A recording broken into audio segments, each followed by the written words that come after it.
Avery, you've amassed a pretty sizable real estate business. Can you tell us more about it? We've been operating for about 5.5 years at this point. Over the course of this time and through a pandemic, we've become the largest Airbnb operator in Nova Scotia and Atlantic Canada.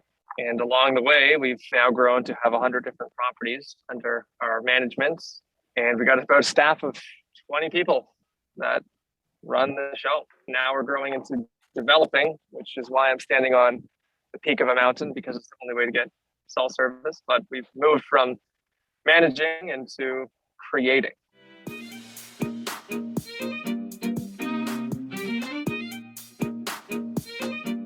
Greetings, everyone, real estate investors and stock investors, aka wealth hackers, as I like to call them. How's your summer going? Well, today it just so happens we have an Airbnb expert who manages 100 doors for Airbnb use and only owns one of those properties. The other 99 are not owned by him. He manages them for other landlords. Avery actually recently bought a 250-acre property he's going to develop into a vacation resort. Similar idea as what I was just talking about in the Shirkston example. But wait till you hear the numbers. They will astound you. I met Avery Birch at a conference in Quebec City just a few months ago, and us having real estate in common and being fellow seven-figure entrepreneurs, we connected right away. So we've been texting, we've been chatting. I was Zoom booked with them, I think tomorrow as well, to just chat about some other business opportunities. But do you see what extent I go to bring you, my 17 listeners, interesting guests? Avery's definitely interesting. Ever since COVID restrictions loosened, I've been enjoying going back to conferences and networking events with like-minded investors and entrepreneurs.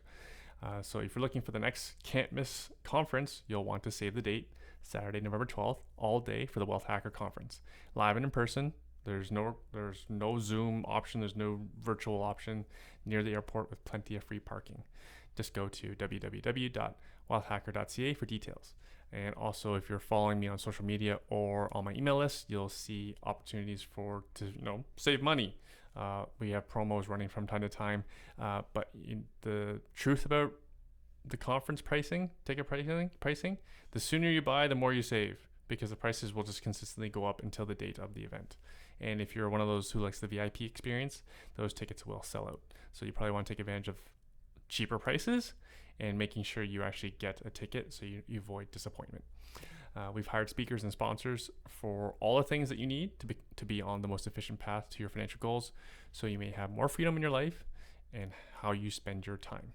It could be building your own business or portfolio. It could be retirement. It could be travel.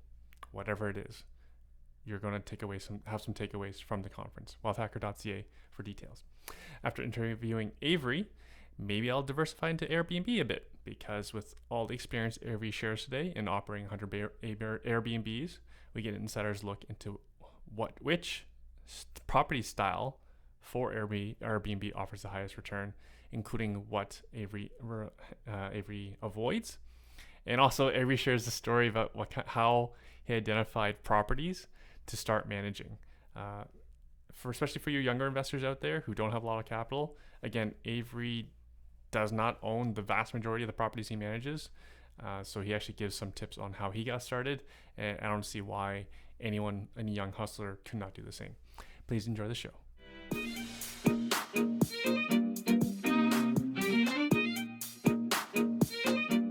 Hi, Avery. What's keeping you busy these days? What's keeping me busy? Running a skid steer, building roads at our new property. Okay. I'm city folk. Can you explain what that means? I am running this piece of equipment to build roads because in 11 days we have our grand opening for our adventure getaway resort. I don't know if the video is clear, but got about 300 acres of wilderness and a lake, and trying to get people in to see it. All right, so shameless plug. We do have a YouTube channel, folks. So if you want to see Avery, we are doing this video, and Avery's background is stunning. So check us out on our YouTube channel as well. So Avery, what is in your background? So what we're looking at behind me is I'm standing on the peak of a mountain. We're overlooking a lake, and we're looking at raw Nova Scotian wilderness. It's about 40 minutes away from the main city, and it's just untouched forest of what we're trying to promote to get people outdoors. It sounds amazing. Okay, so we are Canadians, generally that listen to this show. What's the main city? Halifax? What is it? Yeah, we're based out of Halifax, Nova Scotia. Uh-huh. And I love Halifax. It's funny because like when talking to people, like oh we're asking people about travel, like oh I'm going to Nova Scotia, and like that's very much like leaving the country. It's like if I'm from Ontario, it's very different Totally different. culture. Yeah, totally different. People like cars stop for pedestrians. Yeah, that is. It's funny. We're trained at a very young age to do that, so that's Yeah, why it keeps working. and yeah, and so again, like I love Nova Scotia. I love the vibe. And we got introduced through a mutual friend at a conference. So we both members of Entrepreneurs Organization. For those who don't know, just stating facts, I'm not here to brag about anything. Members of Entrepreneurs Organization are required to have a seven-figure business, U.S. dollars. So that's $1 million of revenue U.S. Per year. And Avery, you've amassed a pretty sizable real estate business. Can you tell us more about it? Absolutely. Um, we've been operating for about 5.5 years at this point, and over the course of this time and through a pandemic, we've become the number one, the largest Airbnb operator in Nova Scotia and Atlantic Canada. Um, and along the way, we've now grown to have 100 different properties under our management. Um, and we got about a staff of 20 people that run the show. Now we're growing into developing, which is why I'm standing on the peak of a mountain, because it's the only way to get cell service. But we've moved from managing into creating. Okay, so We'll get into the development because I want to get into it. But I want folks to understand what you dig into managing 100 different properties. So you own all these properties? We don't own any of the properties. Not one of them. Well, we just got one. It took One of us a few 100. years. Okay, got it. Yeah.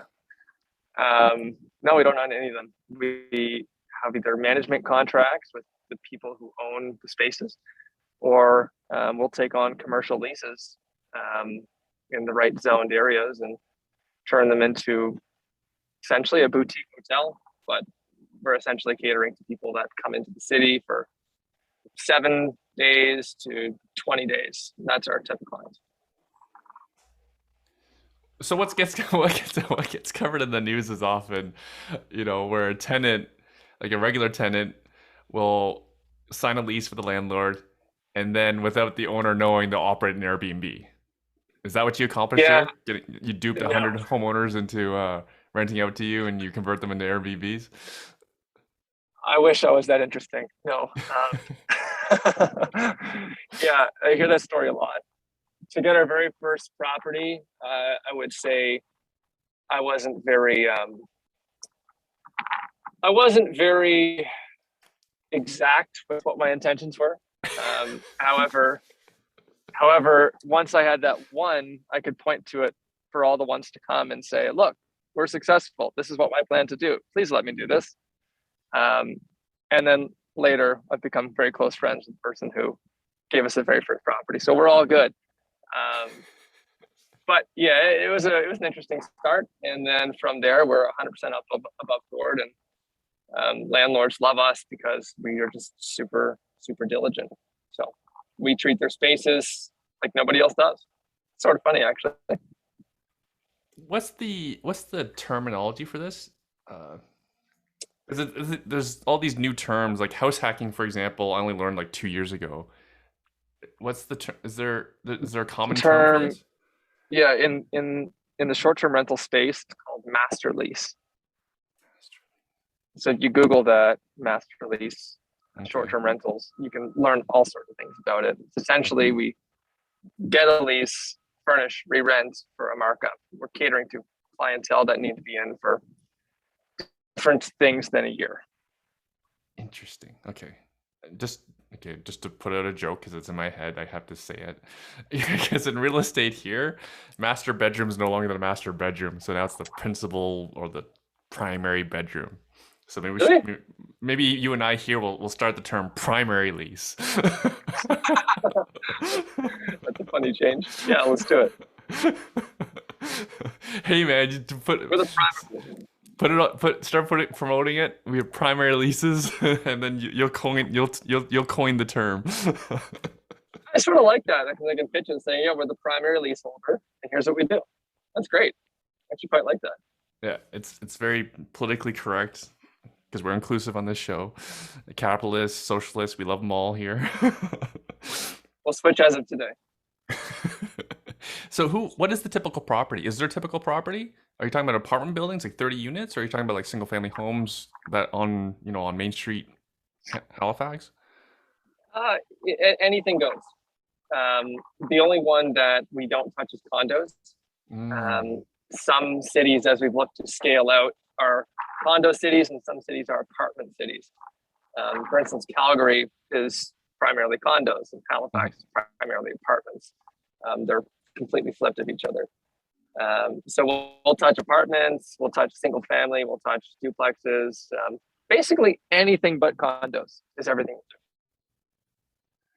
And they each have different things we look at, and we've got tools that we just analyze, but every different property has a different strategy. And what we start seeing over time is that different properties, there's only so many buckets that they fit into. So once we've developed a strategy for X, when we see X come along again, we just rinse and repeat. Yeah, I think that's a good answer to that. Tell me about, okay, so what would you do like a regular single family home in a suburban, or actually, do you have a preference? Do you prefer a more urban setting or suburban or rural? Or you probably have a model for each, don't you? Yeah. It's been different growth cycles of the business where the preference has changed. At this point in our lifespan, we're now looking for very unique accommodations, something that we can truly put our mark on and no one else can duplicate. In the past, we've really focused on commodity. So I think Airbnb's fell into two buckets: commodity and wants or niche. So for a commodity, there's no brand loyalty except to Airbnb or VRBO, the platform. But that we're a brand within a brand, there's no loyalty for commodities. People need to be in the city, therefore it will stay busy. Supply just always comes, it never stops, unless there's a pandemic, then you gotta get scrappy. For niches and wants, like what we're building, it's not a commodity. People don't need to be here, they will want to be here. Therefore, loyalty means people come back because it's unique. So there's two buckets that we really look at. I don't know how we got here, but fun fact. Actually, that's a good point. The journey, like you didn't know what the journey would look like from the beginning. No clue. I just said we had one, and I'm like, let's get 5, let's get 25, let's get to 50. And then before you knew it, I said, okay, I think we got an idea of what we're doing now. Interesting. Other than condos, is there any other property style that you don't want? There's no style that doesn't work. It just comes down to working with your neighbors and the rules on the environment. So condos have the most challenging environments. Therefore, we don't even look at it. There's so much opportunity that there's no need for us to ever spend time there. You can run a condo. It just takes extra work that we don't want to do. Right. Yeah, because I live near Toronto, so it's all condo people want to do it, but it's because they can't cash flow otherwise. But then your neighbors are not happy. Yeah, it's extra work. Whereas in an apartment building, it goes through the management and they make a call. So when we come in and build a great relationship, we're there. And we're starting to get to a situation where we'd ask to say, we'll take a whole floor. And that keeps it nice and separate versus in an apartment building, you have next door, it can be frustrating. So getting to the position of doing a whole floor or a whole building Got it. is a game changer, total game changer. Then we have complete oversight, and it really helps. That makes a lot of sense because, for example, if I'm on a guy's trip and we know we're going to be rowdy, we'll ask the hotel when we book our rooms to be put in a section where no one else is, right? So like you're trying to do the same do thing. That? You're trying to isolate. That's a great idea. Right. Well, I'm an empathetic person, right? When I want my sleep, I want my sleep. I don't want to be disturbed. So well, like, please put us somewhere where we're not going to bother anyone else. And if you said that to us, we would know exactly where to put you. But no one ever says that. That's actually very polite of you. Huh. Maybe it's a checkbox you put in put in maybe one of your forms. Do you need a place where you can be loud? We'll put you in the country on an acre property where the nearest neighbor is half a mile away. I'm going to add that. That's incredible. You need to be loud. That'll be a checkbox for us. And maybe just be a group that you're like, oh, sorry, we have nothing for you. Go somewhere else. Either be quiet or no, we're full. It's like a filter for like parties that you don't want them. Actually, do you cater for partying? Do you have any options for that? We don't. It's not our bread and butter. And some of our research along the way, we found some really cool spaces that do, and they can charge a premium. The one that I'll never forget is I saw one in Montreal when we were looking at growth there, and it said party pad in it. And like the walls were stainless steel and the rest was tile. It looked like at the end of each reservation, they came in with a friggin' pressure washer and just sprayed the whole place down. Like it was expensive, but it was geared for parties. It's like a bachelor pad place. I don't know if Halifax would support that. Maybe, just not our bread and butter. Got it. And then that's like a pretty hot topic or hot button issue for people who are avoiding doing short-term rentals, and it often makes headlines as well. How do you prevent? How do you prevent? When I mean define party, I mean like excessive drinking, excessive substance abuse, excessive noise, and property damage, of course. Yeah, sure. We're not talking about 5 people having a beer watching Hockey Night in Canada. disrespecting the space, I would say. Yeah. I was literally on the golf course yesterday, and I was asking the golf pro about do they ever have problems. He goes, "Yeah, we have to call the cops. Like, what are people doing? Excessive drinking, reckless driving with the golf carts. These things happen." I think it depends on the location. We're mostly focused around commodity at this point, and we're just starting to build out niche. I suspect we're going to have more of that now that we're diving into that market. But if it was a golf course, that to me is not commodity, that is niche. So probably more people of means that want to have parties will probably go. Versus on the commodity side, it's because people need it. They're not going there to party. They might be relocating, moving into the country. They're temporarily as a student. Very few people come to our spaces to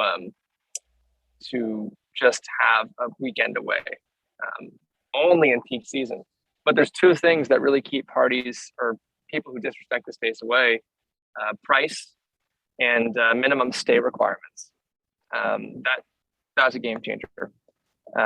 When we've had problems in the past, there's got to be at least one, and it's almost like clockwork, but I think we might have snapped the habit.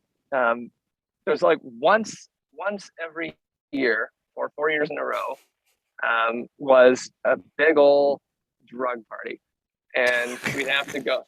Yeah, and it was like clockwork. There it is again. And all right, do the thing. We got used to it, but never any damage. Very respectful people in Nova Scotia. They just wanted to have their time.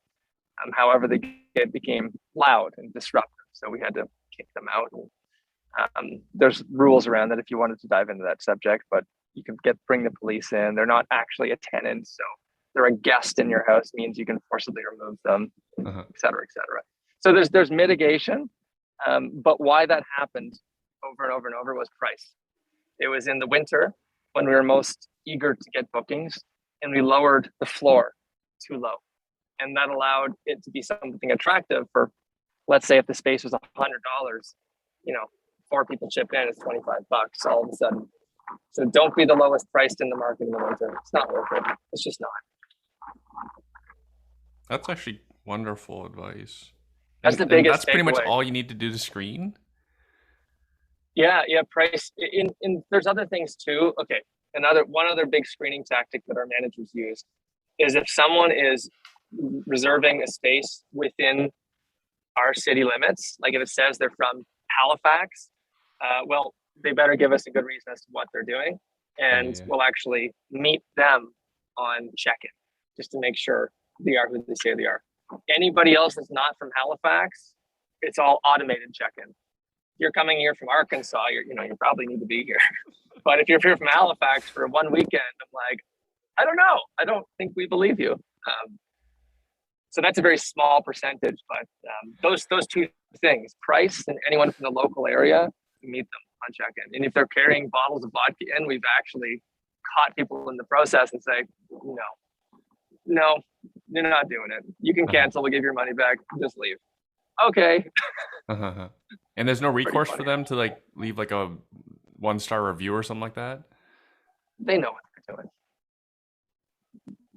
I mean, sure, anybody can do that, but in these scenarios, people know what they're doing. They're having a party. If anything, the people who have had party at our spaces have lived the best reviews because they felt bad,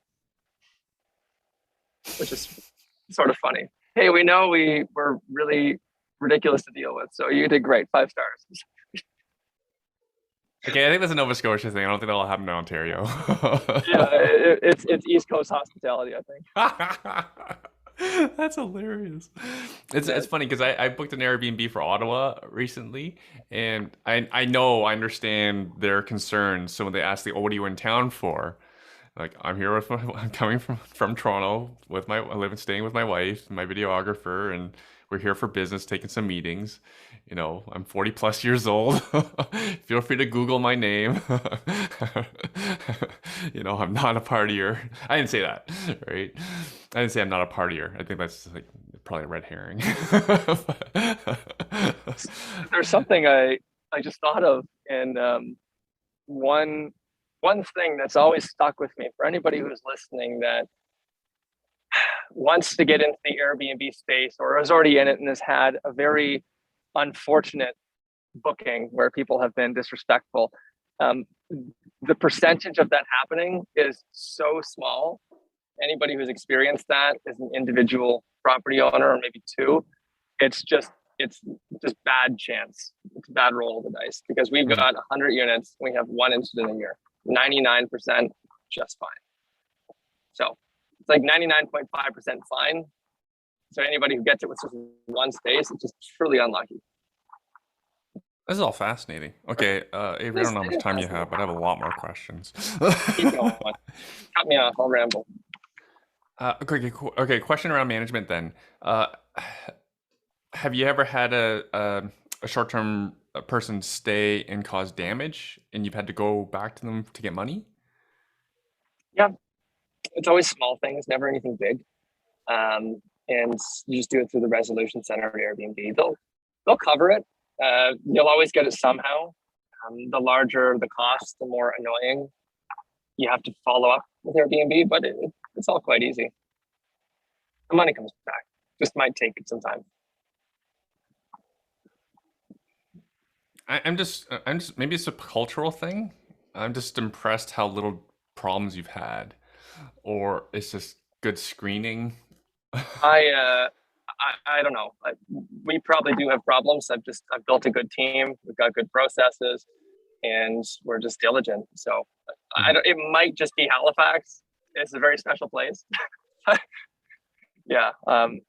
No, it's pretty smooth. It's very smooth.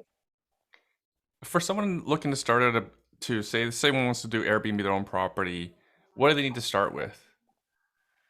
Find a place that is disheveled.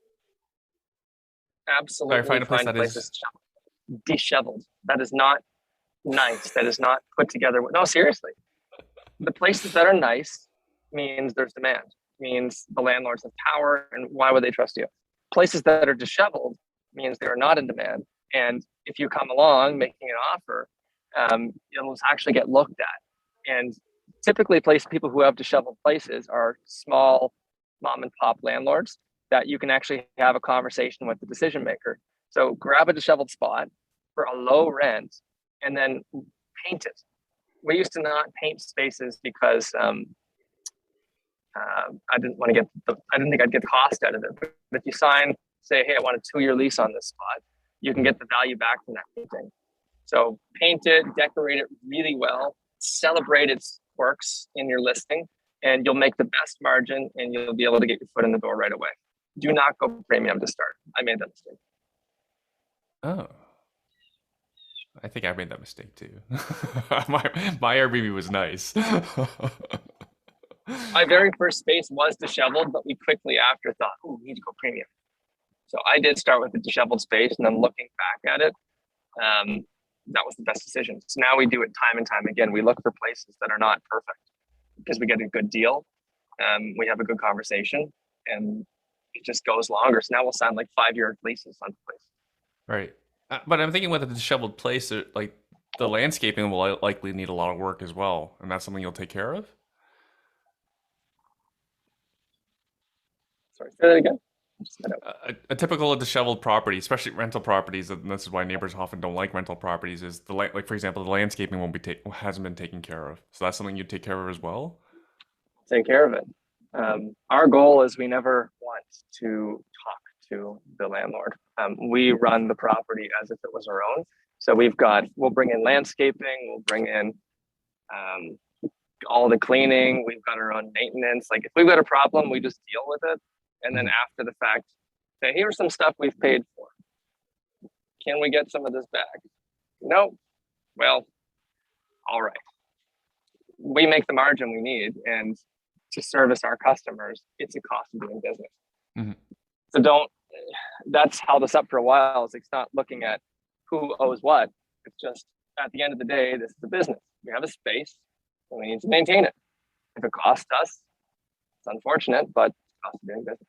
Mm-hmm. And the margin is still plenty. Uh-huh. Just to clarify, is looking for the shell property? Are you still looking for in good neighborhoods? Whatever the data supports. Neighborhood doesn't matter. Right. Okay. There's a customer for every neighborhood. This is cool. I like you, Avery. Like, I find a lot of people make. Again, myself, my decisions are largely data driven, versus people are largely make emotional decisions. Like again, like I have a realtor business. I've worked with people on the ground, and I'm showing people investment properties, and people will say, "I don't like the kitchen. I don't think this is a good investment property." Right? Something like that. I don't like the color of the countertop. And like, but they don't understand, like, you're not the customer. You're not the one who's gonna be renting it. I know you're buying it. You aren't a customer that way, but you're not the target audience for who's gonna actually be paying you rent.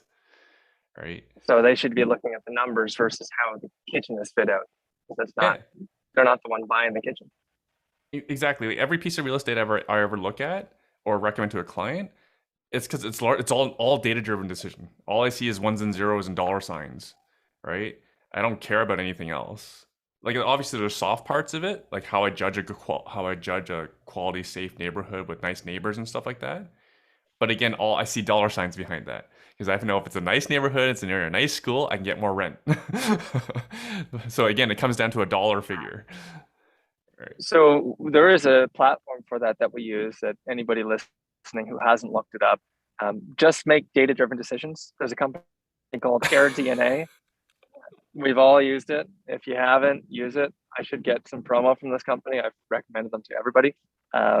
But it's the only way we make decisions. You just literally can type in the address and it will spit out comparables. It'll show you a seasonality chart, tells you exactly how much you're going to make by making this type of listing. So just you say it costs this much, we'll make this much. Here's the neighborhood. Okay, make it work. Yeah, I've used AirDNA as well. AirDNA.co? Yes. So AirBNB.co is a great for. I've used it as well. I paid for it as well, so I've used it fully. I actually find it's pretty helpful just to even just look at to surf your neighborhood for Airbnb VRBO and to see what kind of availability they have as well. Yeah, and it's funny, you can surf and see how much your neighbor is making on their property because it Yeah, tells you, it yeah, scrapes the data and says this property is making this much.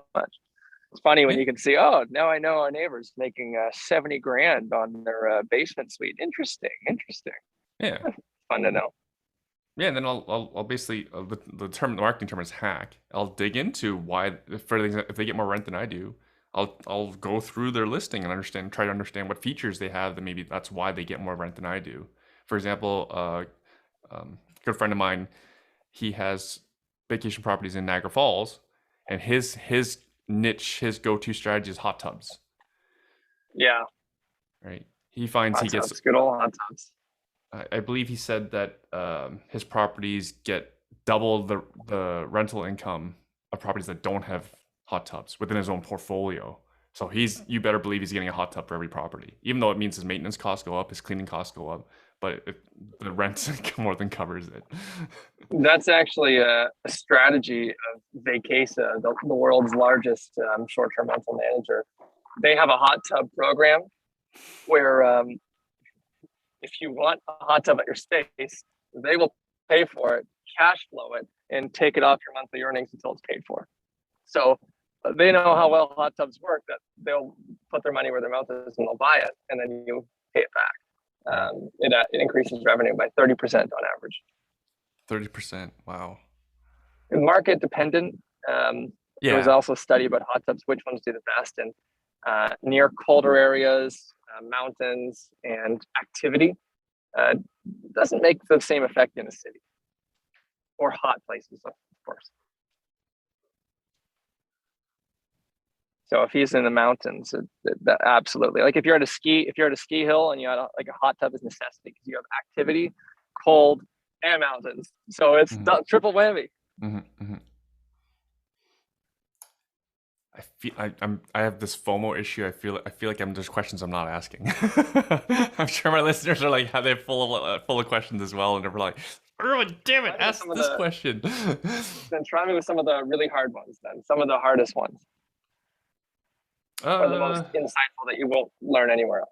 oh, actually, I have a ridiculous. To me, it's a ridiculous story. So I just got back from Belleville, which is which is kind of like Niagara. To me, the vibe was like Niagara on the Lake, east of Toronto, right? Okay. We rented out a shack. They literally called it the shack. So they were very transparent what it was. And when we got to the property, my friend booked it, so I had no idea. I was finding out when I saw the property. So it was actually the original house on the property. The owners have since built a beautiful custom home. It's probably like over 3,000 square feet with a pool, and it's beautiful. They had another house on the property as well. That was probably the second house that was built on the property. We're living in the original house on the property. Tiny, if you can call it, it really is a 1+1. One bedroom, and the attic was finished and had 4 bedrooms. The place, including the attic, under 700 square foot for sure. Has a kitchen, has a bathroom, low ceilings, whatever. We paid $460 for it a night. Isn't that awesome? Literally a shack. It's amazing what will go if the value is there. I don't know what the value was. No, but You had a shack in the woods that is a customer. It worked for you.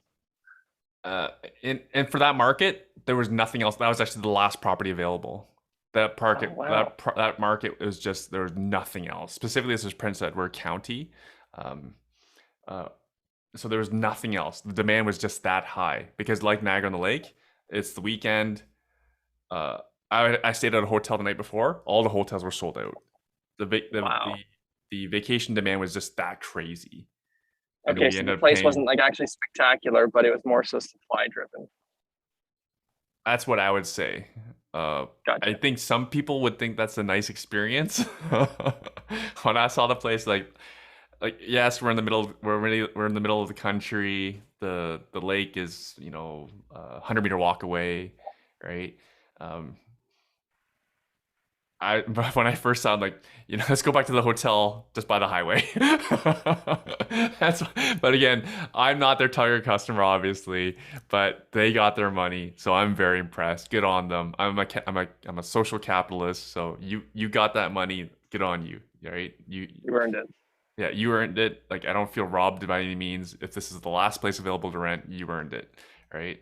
Uh, I don't know where my point was, but there's to your point about niche. I actually think some people would have liked this experience, like a rustic experience, and like, for example, I want my kids to like the cottages my kids see these days are all like fully renovated. It's not like from my generation when I went to my friends' cottages when I was growing up. You know, It's a the shack. well, I don't know about yeah, like for example, the walls between bedrooms wouldn't go all the way to the roof line, right? Oh, yeah, that's whatever. Right? You know what I mean? So there's Sure. basically Yeah. no division between rooms really. You can hear everything. You know what I mean? That was my context for cottages. You know, they're not winterized. Like the heating is done through a wood stove. There is no gas furnace. There is no air conditioning, right? But there's this, there. Am I right? Is there a market? There is a market for this It's experience. making a big comeback. The pandemic ignited it, and it was strong before, so it doesn't look like it's going anywhere, but it put a tremendous push on the space, local travel and whatnot. But that's what we're doing. We're building these tiny. You think 700 square feet is small? We're doing 200. Tiny. It's just a getaway in the woods. Our nightly rate's much less, but it's a getaway. Okay, yes. Tell us about the development. Okay, 200 square foot. What? Oh, uh, cabin. It's a small cabin, winterized. It's got a propane stove on the inside. It's right off of a lake. Comes with hot tub.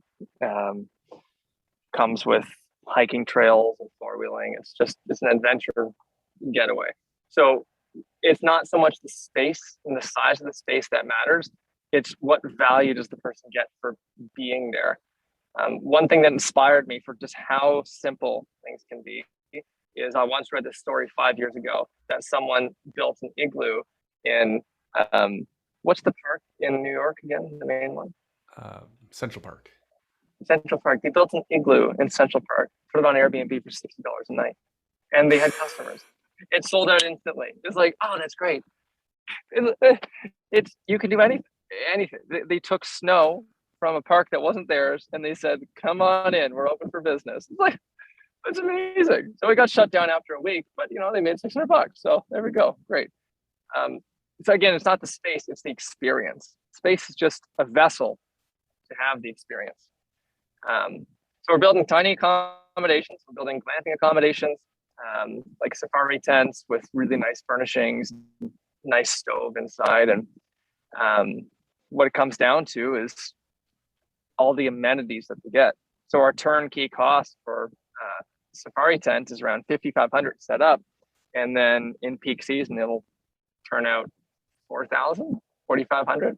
So it basically pays itself off in about 40 days if you time it right. And then the rest is profit. So we can invest that profit into the property and the amenities. And so that's what we're doing here. It's essentially a place for people to get out of the city, unwind, kick back, relax, and then get back to do what they do best. So trying to peel back the onion and improve people's lives.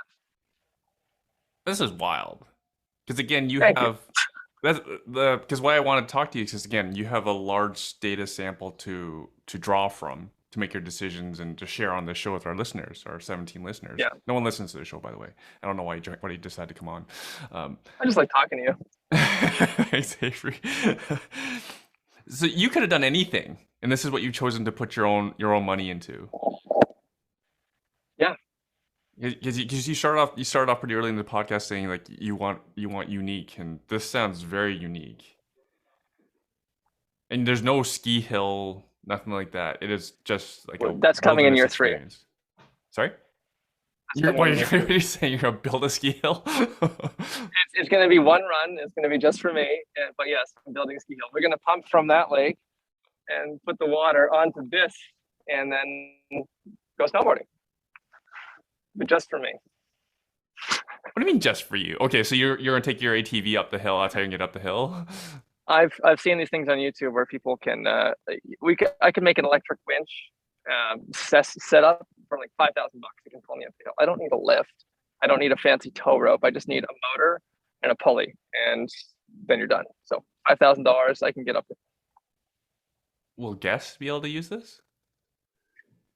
Yeah, once we work the safety part out, because I don't think $5,000 winch is very safe. So maybe we'll invest a bit more, but it's starting for me, and then soon guests can use it. We're doing a Nordic spa here. We're doing rock climbing, skiing, all sorts of things. Nordic spas are like really hot here, like everywhere. So the one secret sauce that we've looked at is Nordic spas kill it, cabins in the woods kill it, and activity parks kill it. Why aren't all these three things in one place? That's what we're doing. It sounds like it's gonna be like a bachelorette haven. Oh yeah. Wait, so you're holding back on me, Avery. Why am I bringing this up? We'll serve all kinds of people. People who want private, we can put over there. And people who want not private can go over there.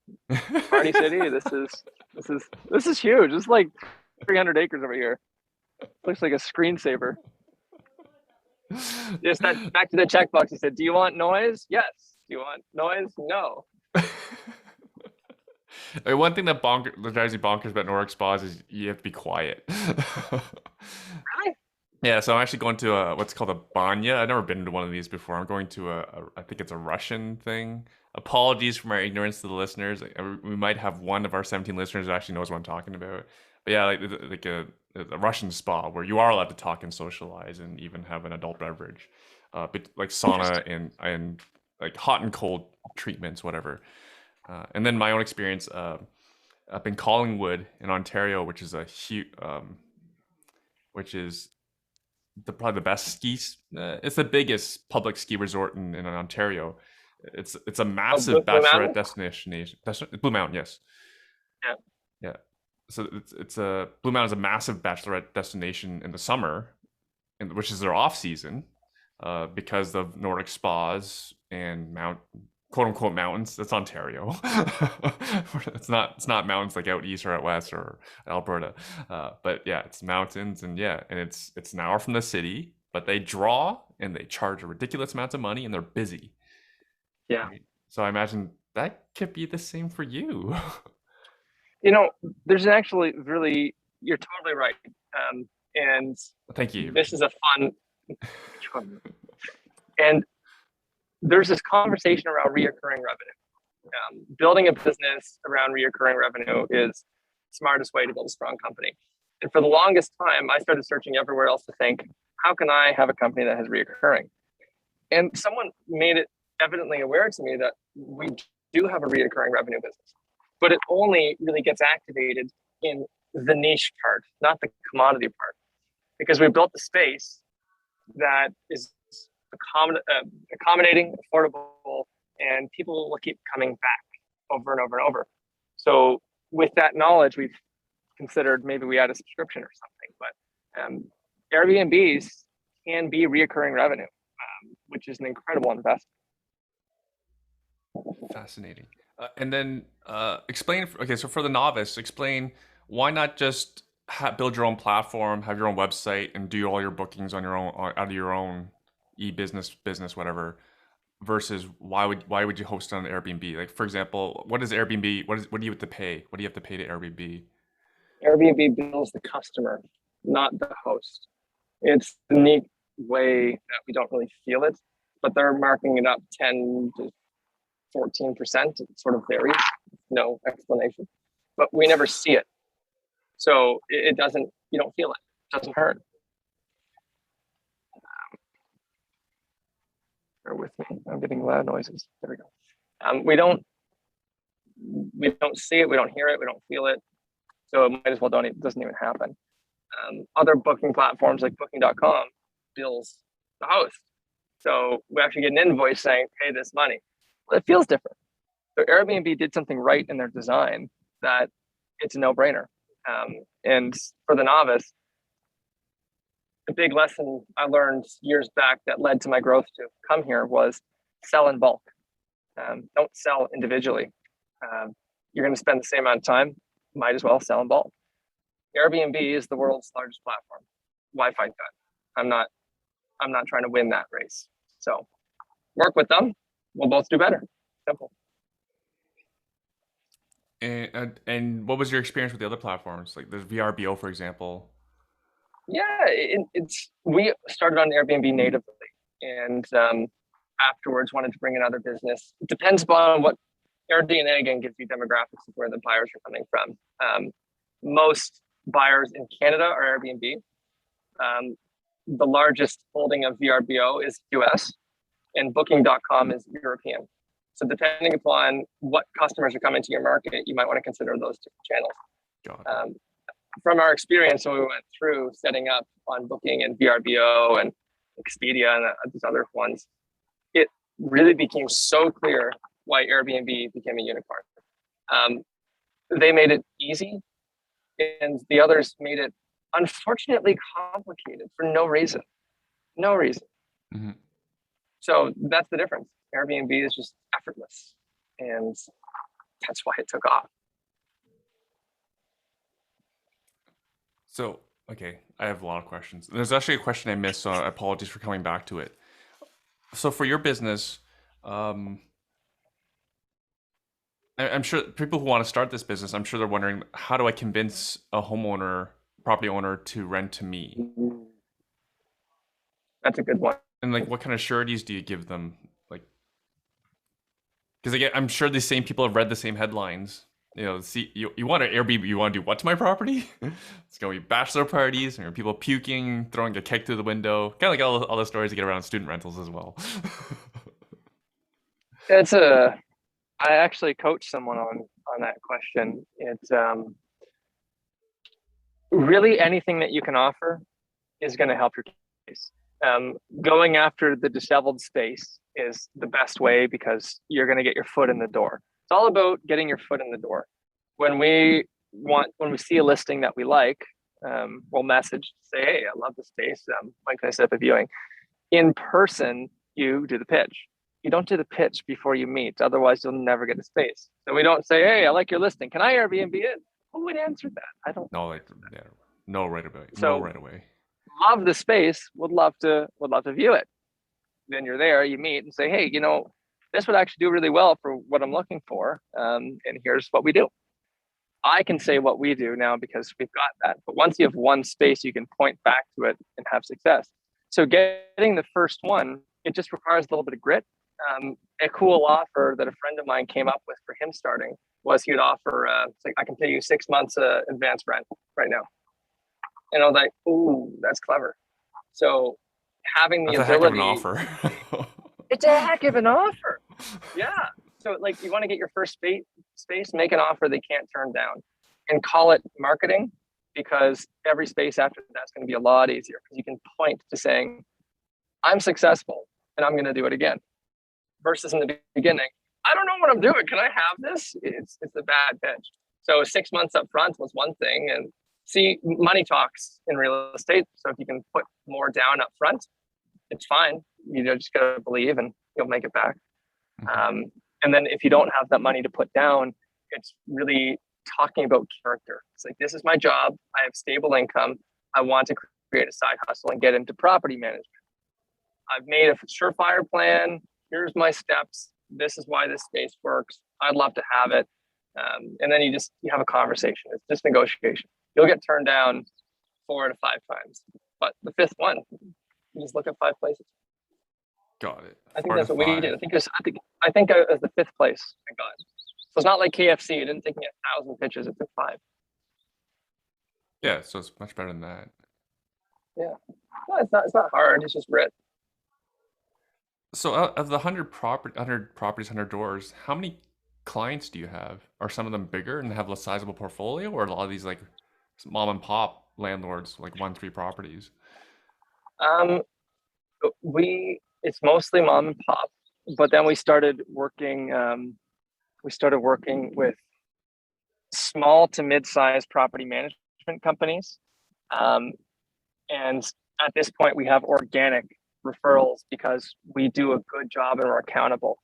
So what's actually happened on our side is we just kept showing up. Number one rule of entrepreneurship, just kept showing up, and they'd start sending us spaces. Hey, this one just came online. Do you want it? So we'll get first kick at the can because we are reliable. We always pay, we always maintain it, and they don't hear a peep. So we're like their outsourced management company. It's just easier to rent to us. That's okay. That's fascinating. So a property management wants you as a repeat tenant, a scalable repeat tenant, and Exactly. they still get paid their regular. They get paid. They get And paid. they can start cutting back on their service requests because we're taking care of most of it. Just because we have to. It's like a nature of the beast. Like we'll work with them and we'll offload as much as we can to save money. But at the end of the day, if I'm looking at a $400 a night reservation for 2 weeks coming up and I've got a plumbing issue, no, that's getting plumbed today. So Well, you have they to. like us because exactly they like us because we run their property. They just forget it exists. So that's why we keep getting more spaces. Oh, wow. Fascinating, right? It's so simple. That's so fascinating. And there's another question I've missed is, are you worried about, or any of these areas, do you have issues with legislation? Like you see my post on Facebook. Yes. Highly recommend everyone look at my Facebook. I'm just kidding. See me duff It's a golf good balls Facebook. on. Thank you, thank you. You can watch me duff golf balls. Uh, in Regulation. Ontario, we have a lot of issues around actually it's a lot of condos, and then actually we're seeing a lot of municipalities now banning short-term rentals. London was the latest case where I that I can recall of. One is not allowed to rent out their property less than 30 days. Are you seeing any of that in your market, or do you have any concerns? Can you still operate in It's that environment? it's coming down the pipeline. There's certain neighborhoods, like what it really comes down to is the only issues come from respecting neighbors. Like that is where all the push comes from. So there's certain properties we have in certain neighborhoods that we've just flipped to do 30-day minimums. And all all this regulation we see around the world, what I keep repeating to people that ask this is it only affects things under 30 days. And the reason why is because if you look at the Tenancy Act in your province, it states how many days a sublet can exist for. And a sublet is anything after 30 or more days. So there was never any rules written or anything below it. And that's why they're all being written now. So if you have someone for 30 days or plus, it's already written into the provincial and federal code from decades ago. It's not going to change very quickly. So that even might get bumped around in coming years after they push everyone to 30-day minimums. Then we might address that as well. But that's our strategy. So we really focus on getting those longer term reservations, people that come to stick around for 30 days or 45. And then we have some properties in downtown commercial zones that it's fine if they want to come in and say no Airbnbs. We're a commercial operator. This is a commercial property, and here's our commercial lease. So this is what we do. We host people. Mm-hmm. So at the end of the day, regulations are only impacting areas that are zoned for residential that are being flipped into Airbnbs because the neighbors are annoyed. That's all it is. So we look for commercial areas and we look for 30-day minimums in neighborhoods. That's it. So we're proactively adapting to that, just expecting it. We've been making a slow shift for the last couple of years. So whenever it comes, it won't affect us. But that's the strategy. Can you elaborate on what you mean by you look for commercial areas? Like we've got apartments that's above a pizza shop.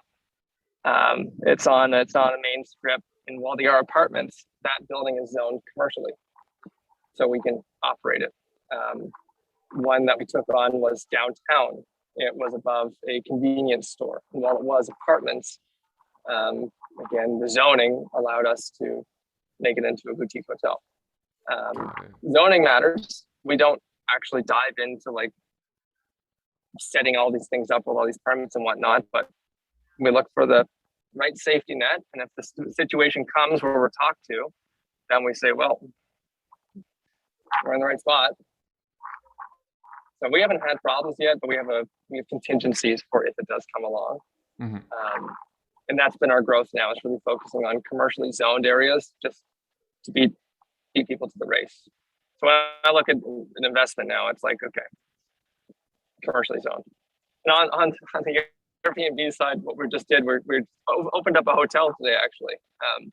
We took on a 25-unit abandoned hotel. And again, commercially zoned. We just made it Airbnb. And we're going to start doing more of these because they're awesome. The margins are incredible. It just needs a really good interior decorator and you're done. I'm gonna apologize to everyone because I think we're gonna sell. Our listeners are gonna buy every single abandoned hotel in the next 30 days across the country. There's even a show on Netflix about motel flipping now. I can see why after we did our first one. It's motels. If you know the historical motel in your mind, they're never very appealing. So make it appealing, and you already have spaces and there's a market for it. So they just don't do well online and they don't look appealing. So you fix those two things and you had a bargain on your spaces. Fascinating. Clean it up and add hot tubs. You're probably good to go. That's it. Clean the hot tubs. Yeah. Oh, I can't imagine the reviews if you don't have a clean hot tub. Oh. Ew. That's gross. It's a bad thing in my mind. Okay, so Avery, can you rank for me your preference for investment then? So unique would be at the very top, I'm guessing, and then below that commercial. Yeah. And then below that would be like a commodity regular residential. Yeah. So that can be urban, that could be suburban. Exactly. If I was going to rank it in that order, that's I never thought of it that way, but that's exactly how we've morphed over time. Right. So to do things that are niche, again, finding space to make that happen, a little more challenging. That's why we've jumped into now we'll buy parcel of land and we'll build a tiny accommodation because we're doing our thing. You can't touch us here. Like, got our permits, we're off away. Expensive in the city, easier just outside the city. So we're going more to unique now because it's stronger in the long run. Got it. No, Avery, I want to thank you because that's a really helpful point. Because from what I'm hearing from investors, often they look to Airbnb to convert whatever their rental is, what the current use of the rental is. For example, it could be a condo, it could be a single family home in suburbia, and then they're thinking to go Airbnb. But you're saying that's a bit lower on your preference level for an optimized investment. Exactly, and we just still one arm of our business. Like, we'll keep growing that, and that's fine. But so here's a really good example for you. This is a stat I've been wanting to share. It blew my mind 1 year ago when I dove into it, and it's why we started becoming developers. Is at an average city space, it takes something. Here's a number that can sort of translate across almost majority of cities. For an average space, not top tier, if you're just going to say, like, let's go on the averages, it takes something like 18 days to break even and the remaining 12 to profit. Yeah.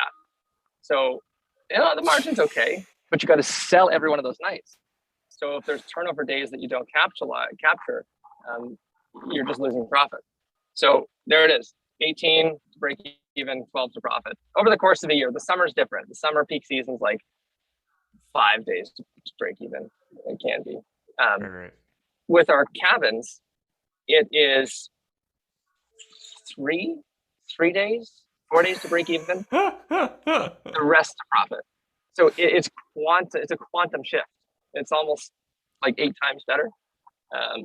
So we can take comforts. If there's vacancies, we don't need to lower our price. We've established this is what this is worth. This is our price.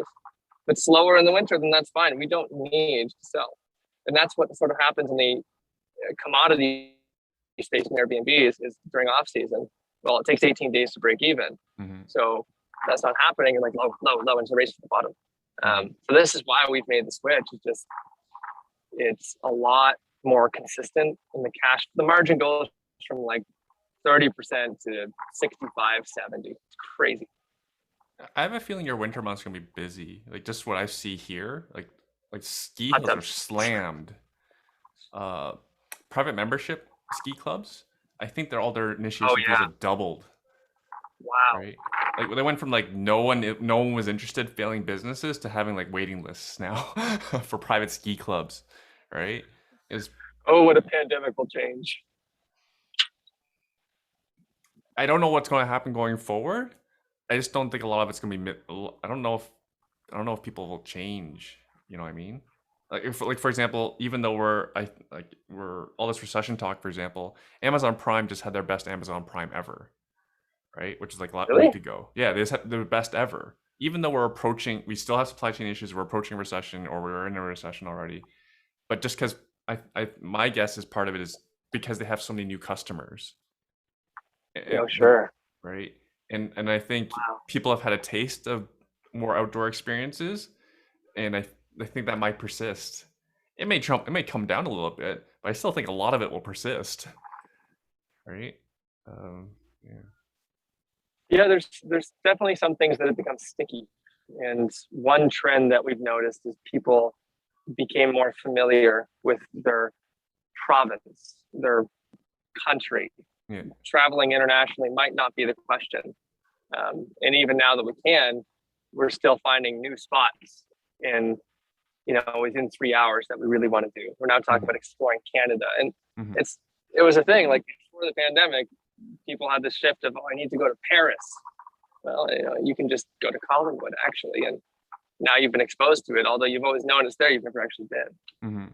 That's a trend that sort of has stuck around, and that's been motivating us. And then we have barriers now. Just our airports are too busy. People's luggage is getting lost. I don't really want to go too far, and then crossing a border, all the issues around COVID and stuff. Like, I personally don't. And if I'm with my kids, I definitely don't want to be crossing a border right at this moment, because I don't want to be. Contagious. Say you test Get stuck. positive when you're trying to come back to Canada. Now you're stuck with my kids. We're all stuck here now. I can't even imagine what the expense is gonna be. So yeah, I'm naturally worried. All right, again, I'm so sorry to my listener, because I'm sure there's a lot of questions that they want asked. How much does 300 acres cost in Nova Scotia? Oh, sure. Yeah. When I first, it was 250, and when I first got into this to say, let's figure out real estate, I thought, it's like, okay, that's a good chunk of change. I don't have it, but I'll find it. What I've later learned is that it is such a bargain, especially for anybody in the US. So this was 750 grand for 250 What? acres. Excuse me? Yeah. That's a 600 square foot condo in Toronto. So Sorry, we need to reiterate this. How much land did you buy for 750K? We have a small town of land, 250 acres. Small township is what we have. Like this whole background behind me, this is just a smidgen of it. You can see this. We have Canadian a lake. dollars? There's a lake on this. Canadian dollars. Yeah. Yeah, and it's got some cool zoning too that allows basically anything except fish processing and tires. I don't know, but we can do anything here. That's right. I don't know. You can have hot tubs. You're good. No fish processing. We won't have it. So no fish processing or tire processing. That's your only limitations. Okay. That's it. All right. Yeah, no, but this was a cool investment, and later after the fact, we realized just how good of a deal Nova Scotia and Atlantic Canada property is. It's this is almost oceanfront. We looked at a piece of oceanfront that was 40 acres for 650. Zoning was weird. We looked at go back and buy private. It's still up for sale. It's by our most popular surf beach. we part of the process looked at a 350-acre island that was connected by a small causeway, so we could build a road. That was $2 million. An island. It's like Uh-huh. it has like 14 kilometers of ocean frontage. It's crazy. Uh-huh. Anyways, Avery, do you good mind price. providing some projections on what this 250-acre property is gonna generate? Like Yeah, 750. sure. This is insane. Well, What are the property taxes on 250 acres? I don't know. I don't know. You don't know. Who cares? It's a business You bought the expense place that cash, probably. accounting will sort it out. It's so the easiest way to break it down is to say how much does a space generate. They use the word a space because it's not a cabin, it's not a dome, it's not a tent, like whatever space. And that matters because we've had scope creep and we've dialed back our cost per cabin. And yeah. Anyways, a space in this atmosphere will generate an average of 30,000 every year. Excuse so, me? 200, Yeah, yeah, 200 square foot. 30 grand, yeah. Low end 25. If we really nail it, we could hit 45. But I think it's going to fall around 30. So for Okay. each accommodation we put up, we just run the math, 30. So we want to turn this into $1 million operation. And the goal is to get to 40 spaces over the next 3 years. However, we've totally deconstructed our scaling model, and that's part of our secret sauce, which if anyone wants to talk about it, I can do it off this call. But essentially, we've just driven down the cost to get to, I think we can hit $1 million business in our first 9 months, which would be awesome. Can only do that because we've done it before, but I want to do it again in under a year. I thought that'd be a fun challenge. You mentioned you didn't have the money. How are you financing, capitalizing this? There's really cool programs that exist. We had it was a mix of private investment. We brought in a total of 350 private investment. The land cost 750, and to develop it out, we're going to do 1.5 million. So the bank saw it as Sorry, a project. 1.5 million? Yeah, as our project to build out. Yeah, and the bank saw it as, okay, you need to have X amount percentage of 1.5 million, and then they'll fund the rest. So one method was we did a vendor take back, so seller financing to get part of that down payment, finance the rest with friends and family. And then the bank came in Canada. There's a federal Canada-backed loan, up to $1 million. They'll loan over 20 years, really favorable interest. And oh, sorry, which bank is this? That. Business Development Bank of Canada? No, that's the only one that doesn't do it, but any bank. However, any bank will do this. We've got the most success at credit unions. I love credit unions. Credit unions will take a chance on you, and whereas big banks just put your number in a computer and it says, sorry, computer said no. Yeah. Anyways, it was a mix of credit union who know about federal programs, and then vendor take back combined with private financing. It was a painful process, but we figured it out. All financing developments are painful processes. Listener, this is straight up. Show's called Truth About Real Estate Investing. These things aren't easy. But this sounds so rewarding. The crazy part that we're going to scale again, though, is vendor takebacks. That's been our biggest hack to scale our business. We are using that to buy our properties that we have landlords, AirBNBs with. We're using that to buy development properties.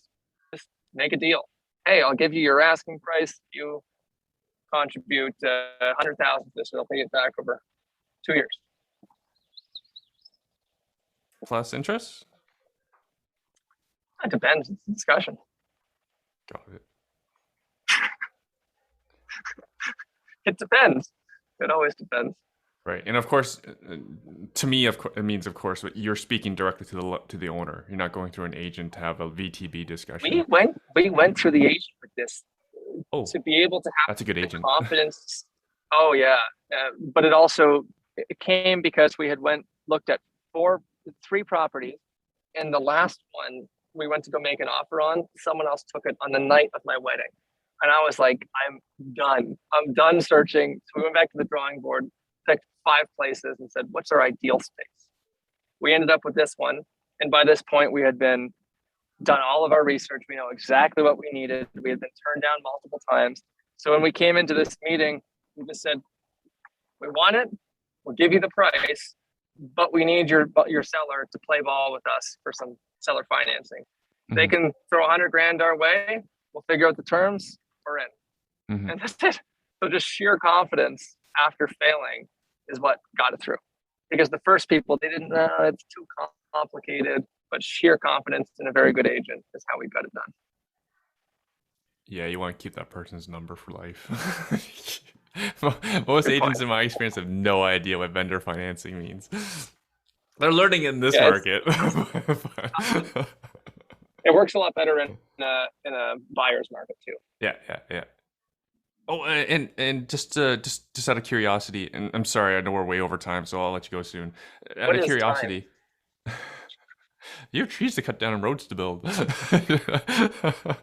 How long are these properties sitting on the market? Like, for example, like this 250 acres that you're developing. How long was it available for? That's a good question. I don't think it was too long. I think it was maybe I don't know, different markets. I think it was like 150 days. Okay. So anyone could have done this. Quote unquote, anyone could have done it. And some of them, like the first one we looked at, had been on for years, on and off. Although there's a huge boom for people buying houses and markets. Some houses are on for a day, most are on for a day. Yeah. That didn't seem to affect large land parcels. Small home-sized land parcels maybe more affected, but medium and large, lots of opportunity. Fantastic. And then the cost per acre is way less too. So, part of our fall off plan, if we failed, was we could cut a chunk out and sell it for some capital. So if you can finance a medium sized portion, like anything that's like maybe 10 acres and above, less competition on it. Mm-hmm. Hey, Avery, apologies. I didn't ask any early journey questions. How did you fall into this business? Oh, that's, yeah. What were you doing before short-term rentals? My whole life, I've thought I was an entrepreneur. So I kept trying. Failed at about 10 different things that had no connection or relevance, just being part of the story. And I was running a painting franchise, college pro, student works, this kind of thing. And that taught me all the fundamentals of how to run a business. So then my failures started reducing. And one day a friend just mentioned to me, hey, you should put your room on Airbnb. I tried it. I had a 2-bedroom. That 1 bedroom paid for my whole rent. So I thought, well, this is great. So you were house hacking, right? So you lived in a 2-bedroom? Okay. I lived in a 2-bedroom. I had one and I rented out the other room. And that one room paid for my whole rent. So I said, okay, I'm living for free now. This is great. How do I do more? And then I got hooked. And when I look back later at why this really stuck for me and why I love promoting it to others, is it totally inhibits my core value of fun. I can't get involved in anything that I can't have a little mayhem or chaos in. And Airbnb allows that. It allows flexibility and time freedom. It's an investment. Like, I love promoting it to others because you can get control your 40-hour work week. You can shrink it. You can grow whatever you want. It's whatever you want. It's a blank canvas. As big or as small as you want to go. There's a market for everything. Avery, I'm thoroughly enjoying this. I'd use up your whole afternoon if I could, but I only asked you for an hour and a bit. Avery, anything I've forgotten to ask? Anything else you want to talk about?